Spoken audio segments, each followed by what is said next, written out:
Assalamu alaikum students. Today we are going to discuss about nucleic acids. आज हम पढ़ेंगे nucleic acids के बारे में कि न्यूक्लिक एसिड्स क्या होते हैं। तो सबसे पहले हम इसकी डिस्कवरी के बारे में देखते हैं कि किस तरह से डिस्कवर हुए। यानी पहले आपको जो है मैं इसके बेसिक कंसेप्ट दे देता हूँ, उसके बाद मैं आपको बताऊँगा कि आप लोगों ने इसमें लिखना क्या कुछ है।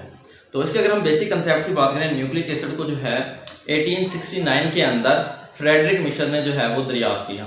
उसने जो है पस सेल्स लिए, पस सेल्स के न्यूक्लियस में से इनको डिराइव किया।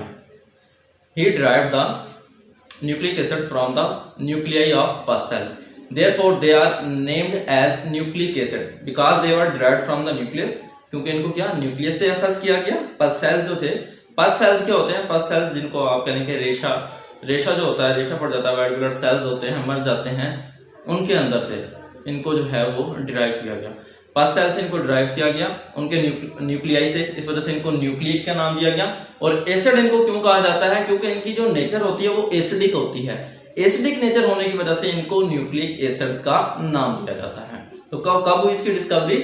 1869 में। और किसने डिस्कवर किया या किसने फर्स्ट टाइम इनको आइसोलेट किया?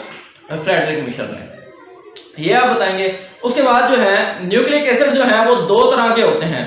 न्यूक्लिक एसिड दो तरह के होते हैं, एक को हम कहते हैं डीएनए और दूसरे को हम कहते हैं आरएनए। डीएनए जो है वो डीऑक्सीराइबो न्यूक्लिक एसिड कहलाता है और आरएनए जो है उसको हम राइबो न्यूक्लिक एसिड्स का नाम देते हैं। डीएनए डीऑक्सीराइबो न्यूक्लिक एसिड और आरएनए को राइबो न्यूक्लिक एसिड।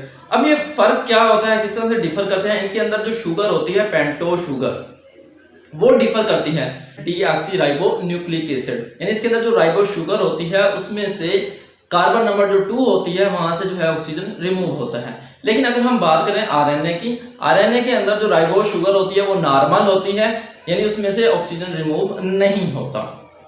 तो ये तो हो गया डीएनए और आरएनए के बारे में। उसके अलावा अगर हम डीएनए की बात करेंगे, डीएनए कहाँ पाया जाता है? डीएनए जो है ये पाया जाता है न्यूक्लियस के अंदर पाया जाता है, इसी तरह से क्लोरोप्लास्ट के अंदर पाया जाता है, क्रोमोसोम्स के अंदर पाया जाता है, माइटोकॉन्ड्रिया के अंदर पाया जाता है। तो इन ऑर्गेनेलीज के अंदर या इन स्ट्रक्चर्स के अंदर जो है आप कहने के डीएनए मौजूद होता है। जैसे क्रोमोसोम के अंदर प्रेजेंट है, न्यूक्लियस के अंदर प्रेजेंट है, क्लोरोप्लास्ट के अंदर प्रेजेंट होता है और माइटोकॉन्ड्रिया के अंदर, इन स्ट्रक्चर के अंदर डीएनए पाया जाता है। उसके अलावा अगर हम बात करें आरएनए की, आरएनए जो है जिसको हम राइबोन्यूक्लिक एसिड कहते हैं, ये जो है ये पाया जाता है राइबोसोम्स के अंदर। हम जानते हैं राइबोसोम जो है प्रोटीन और आरएनए की इक्वल क्वांटिटी से मिलकर बने हुए होते हैं, तो वहां पर पाया जाता है। उसके अलावा न्यूक्लियोलस के अंदर पाया जाता है। न्यूक्लियोलस जो न्यूक्लियस के अंदर एक डार्कली स्टेन्ड एरिया होता है उसको हम न्यूक्लियोलस का नाम देते हैं, तो वहां पर पाया जाता है। उसके अलावा अगर हम बात करें राइबोसोम्स की, राइबोसोम जो है साइटोसोल के अंदर, साइटोप्लाज्म का जो आप कह लेंगे सोल्यूबल पार्ट है, उसके अंदर भी जो है वो आरएनए की जो है कुछ अमाउंट जो है वो मौजूद होती है। उसके अलावा अगर हम नेक्स्ट बात करें दूसरी ऑर्गेनेलिज के अंदर या दूसरे पार्ट्स के अंदर जो है सेल के, ये जो है आरएनए मौजूद होता है। उसके अलावा डीएनए और आरएनए जो है ये दोनों ही कुछ यूनिट से मिलकर बने हुए होते हैं, यानी इनको हम कहते हैं पॉलीमर है। किस चीज के पॉलीमर हैं? ये पॉलीमर हैं न्यूक्लियोटाइड्स के। डीएनए और RNA both are the polymers of nucleotides. ये दोनों जो न्यूक्लिक एसिड हैं, चाहे वो राइबोन्यूक्लिक एसिड है या फिर डीऑक्सीराइबोन्यूक्लिक एसिड है, ये दोनों जो है न्यूक्लियोटाइड से मिलकर बनते हैं। अब न्यूक्लियोटाइड क्या होता है? न्यूक्लियोटाइड इज अ यूनिट, वो एक ऐसा यूनिट है that is made up of pentose sugar, nitrogenous base and phosphoric acid. जो हमारे पास न्यूक्लियोटाइड है उसके अंदर 3 कंपोनेंट्स होते हैं। कौन कौन से? नंबर 1 नाइट्रोजनस बेस है, राइबो शुगर मौजूद होती है और फास्फोरिक एसिड मौजूद होता है। हमने कहा न्यूक्लियोटाइड जो है वो 3 सब यूनिट्स पर मुश्तमिल है, नाइट्रोजनस बेस है, पेंटोज शुगर है और फास्फोरिक एसिड मौजूद होता है। अगर न्यूक्लियोटाइड में से फास्फोरिक एसिड निकाल दें तो पीछे जो कंपोनेंट बचेगा उसको हम कहते हैं न्यूक्लियोसाइड। न्यूक्लियोटाइड क्या होता है? 3 कंपोनेंट पर मुश्तमिल है, नाइट्रोजनस बेस, पेंटोज शुगर और फास्फोरिक एसिड। लेकिन न्यूक्लियोसाइड जो है उसके अंदर जो है फास्फोरिक एसिड मौजूद नहीं होता। तो किस पर ये मुश्तमिल होगा? ये सिर्फ 2 कंपोनेंट पर मुश्तमिल होता है, जो कि पेंटोज शुगर होती है और नाइट्रोजनस बेस होती है। तो ये न्यूक्लियोसाइड होता है। उसके अलावा जो इनके अंदर जो है नाइट्रोजनस बेसिस पाई जाती हैं वो 2 किस्म की होती हैं। 2 किस्म की किस लिहाज से हैं? एक को हम कहते हैं प्यूरिन्स, एक को हम कहते हैं पायरामिडीन्स। पायरामिडीन्स की अगर बात की जाए, पायरामिडीन्स ऐसी नाइट्रोजनस बेसिस हैं जो कि सिंगल रिंग पर ही मुश्तमिल होती हैं, उनको हम पायरामिडीन्स कहते हैं। और दूसरी जानिब जो प्यूरिन्स होती हैं, प्यूरिन्स जो हैं वो डबल रिंग्ड नाइट्रोजनस बेसिस हैं, यानी ऐसी नाइट्रोजनस बेसिस हैं जिनके अंदर 2 रिंग मौजूद होते हैं। पायरिमिडीन्स जो कि सिंगल रिंग्ड बेसिस हैं, इनमें साइटोसिन, यूरासिल और थायमीन शामिल हैं। इसको आप कैसे याद रखेंगे? इसको आप याद रखेंगे कट से, CUT कट। C से मुराद साइटोसिन, U से मुराद यूरासिल और T से मुराद थायमीन। इस तरह से आप इसको याद कर लेंगे।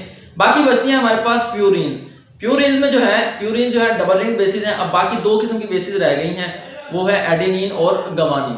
एडेनिन और गवानीन दोनों क्या हैं? डबल रिंग बेसिस हैं और इनको हम क्या कहेंगे? इनको हम प्यूरिन्स कहेंगे। उसके बाद ATP की बात आ जाती है। अगर हम ATP की बात करें, ATP जो है, ATP भी जो है वो एक न्यूक्लियोटाइड है जिसको हम एनर्जी के तौर पर यूज करते हैं, यानी ये जो है एनर्जी का सोर्स होता है सेल के अंदर जी। तो अब नेक्स्ट आपने इसमें देखना है कि आपने इसमें लिखना क्या है, ये अब आप देखते रहिएगा। तो सबसे पहले हम बात करते हैं न्यूक्लिक एसिड की। सबसे पहले हमने इसको जो है वो डिस्कवरी के बारे में लिखना है कि इसको किस तरह से डिस्कवर किया गया। First of all we have to write that the nucleic acid were discovered by the Friedrich Miescher in 1869 from the nuclei of pus cells. 1869 के अंदर फ्रेडरिक मिशर ने जो है न्यूक्लिक एसिड्स को अलहदा किया। कहां से अलहदा किया? न्यूक्लियाई ऑफ पस सेल्स के न्यूक्लियस से। Therefore they are named as nucleic acid because they were derived from the nucleus and they have acidic nature, therefore they are called nucleic acid। इसी वजह से इनको हम जो है वो न्यूक्लिक एसिड्स का नाम देते हैं। Nucleic acid were derived from the nuclei of pus cells in 1869 by Frederick Michel। उसके बाद नेक्स्ट इसके 2 टाइप आ जाती हैं इसके अंदर। वो 2 टाइप कौन कौन सी हैं? नंबर 1 DNA और दूसरा RNA। There are 2 types of nucleic acid. Nucleic acid की 2 किस्में हैं। एक को जो है हम डीएनए का नाम देते हैं और दूसरे को जो है हम आरएनए का नाम देते हैं। डीएनए जो है वो डीऑक्सीराइबोन्यूक्लिक एसिड कहलाता है और आरएनए जो है इसको हम राइबोन्यूक्लिक एसिड का नाम देते हैं। सबसे पहले डीएनए को डिस्कस करते हैं। डीएनए जो है वो डीऑक्सीराइबोन्यूक्लिक एसिड है। अब डीऑक्सीराइबोन्यूक्लिक एसिड से क्या मुराद है कि इसके अंदर जो राइबोस शुगर होती है, ribose sugar is a 5 carbon sugar. ये क्या होती है? 5 कार्बन वाली शुगर होती है जिसमें क्या होता है जी। तो ये कौन सी शुगर है? ये हमारे पास है ribose sugar.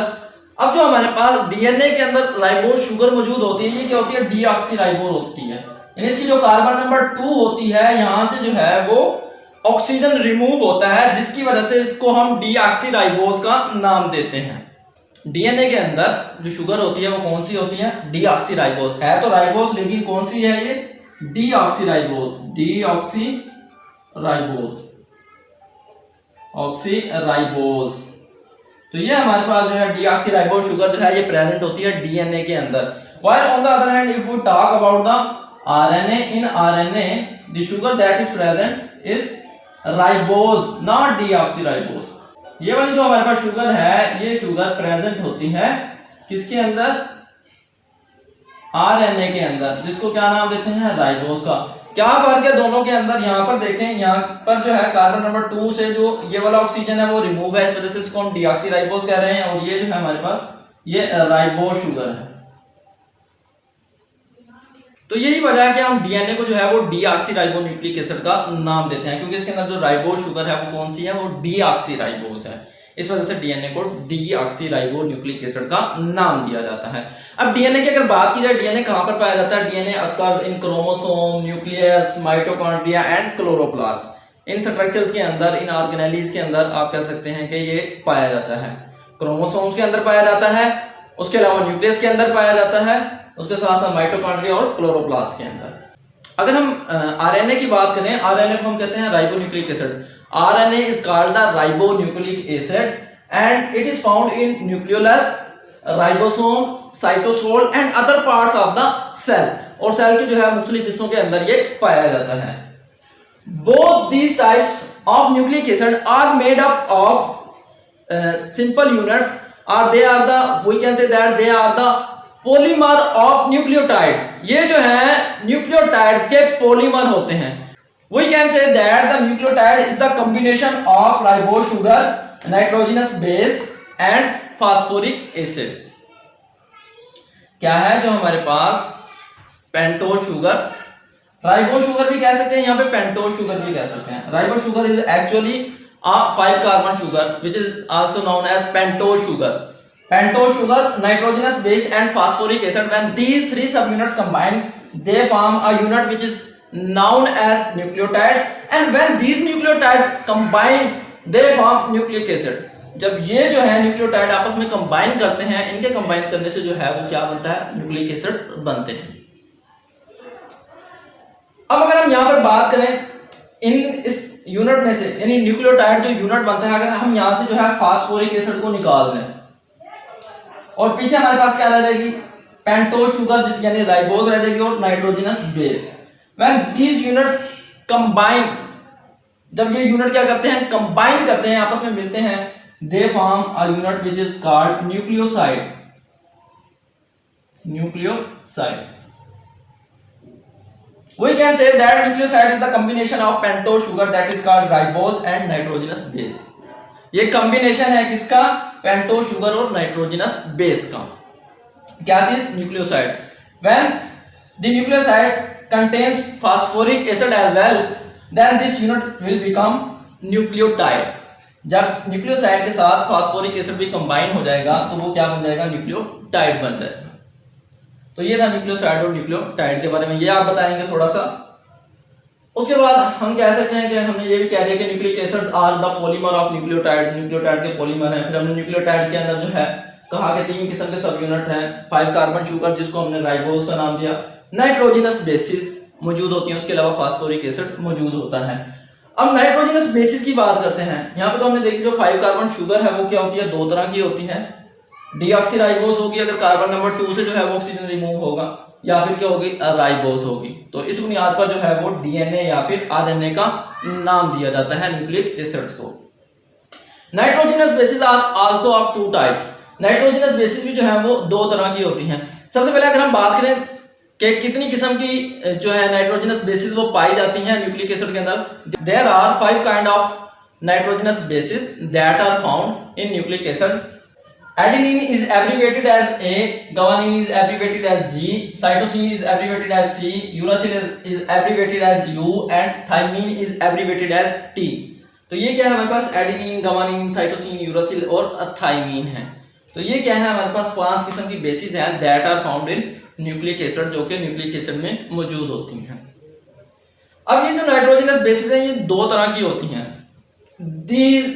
There are 2 types of nitrogenous bases which depend upon the number of rings, जिनका इन्हिसार किस चीज पर होता है, नंबर ऑफ रिंग्स पर होता है।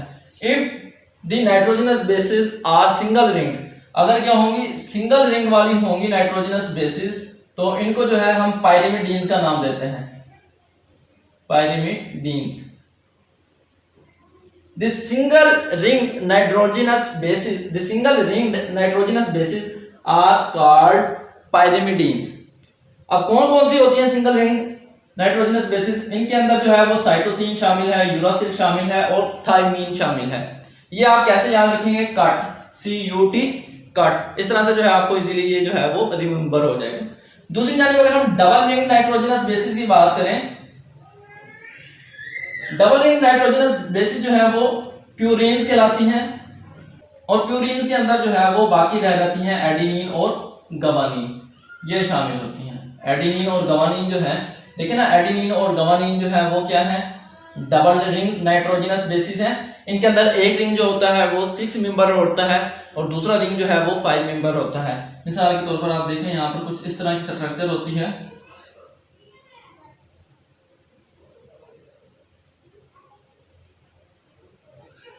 कुछ इस तरह से होती है स्ट्रक्चर। ये वाला रिंग जो है वो 5 मेंबर है, ये जो है 6 मेंबर है। इस तरह से इन पोजीशन के ऊपर जो है इनके डबल बॉन्ड मौजूद हो सकते हैं। तो इस तरह से कुछ जो है वो स्ट्रक्चर होती है किसकी, प्यूरिन्स की। और प्यूरिन्स क्या है, डबल रिंग नाइट्रोजनस बेसिस है। तो हमने ये भी देख लिया कि नाइट्रोजनस बेसिस होती हैं।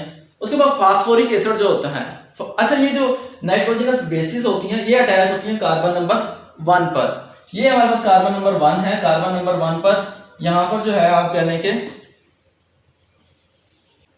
कार्बन नंबर 1 पर इस जगह पर जो है नाइट्रोजनस बेस अटैच होगी, यानी आप यहाँ पर लिख सकते हैं N बेस। यहाँ पर N बेस से क्या मुराद हो गया, यहाँ पे N बेस से मुराद हुआ नाइट्रोजनस बेस। उसके अलावा जो इसकी कार्बन नंबर 5 है, ये वाली जो कार्बन नंबर 5 होती है जो कि आउटसाइड द रिंग प्रेजेंट होती है, इसके साथ जो है वो फास्फोरिक एसिड अटैच होता है या फास्फेट ग्रुप अटैच होता है। We can say that here will be present phosphate group. अब फास्फेट ग्रुप जो है वो एक भी अटैच हो सकता है, दो भी अटैच हो सकते हैं और तीन भी अटैच हो सकते हैं। तो सिंपल अगर आप इस तरह भी लिख देंगे तो ये हमारे पास जो है वो एक न्यूक्लियोटाइड बन जाएगा। इसमें आपने क्या चीज याद रखनी है कि नंबर 1 कार्बन के ऊपर नाइट्रोजनस बेस अटैच होगी और नंबर 5 कार्बन के ऊपर जो है वो फास्फेट ग्रुप या फिर फास्फोरिक ग्रुप जो है वो फास्फोरिक एसिड जो है वो अटैच होता है। उसके बाद नेक्स्ट हमारे पास सिर्फ रह जाता है एटीपी के बारे में। एटीपी के बारे में हम क्या डिस्कस करेंगे? ATP is also a nucleotide. ATP भी जो है वो एक न्यूक्लियोटाइड है which is used as a source of energy in cell, जिसको सेल के अंदर एनर्जी के सोर्स के तौर पर इस्तेमाल किया जाता है। तो स्टूडेंट्स ये था आज का हमारा लेक्चर जिसमें हमने देखा न्यूक्लिक एसिड्स के बारे में। उम्मीद करता हूँ कि आप लोगों को अच्छे से समझ आई होगी। अगर आप लोगों को किसी भी किस्म की इसके अंदर कन्फ्यूजन हो, अगर आपको सही से समझ ना आई हो तो आप जो है कमेंट्स के अंदर जाकर बता सकते हैं। इंशाल्लाह आपको जो है दोबारा से इस लेक्चर को समझा दिया जाएगा। तो स्टूडेंट्स नेक्स्ट वीडियो के अंदर फिर आप लोगों से मुलाकात होगी। अपना ख्याल रखिएगा। अल्लाह हाफिज़।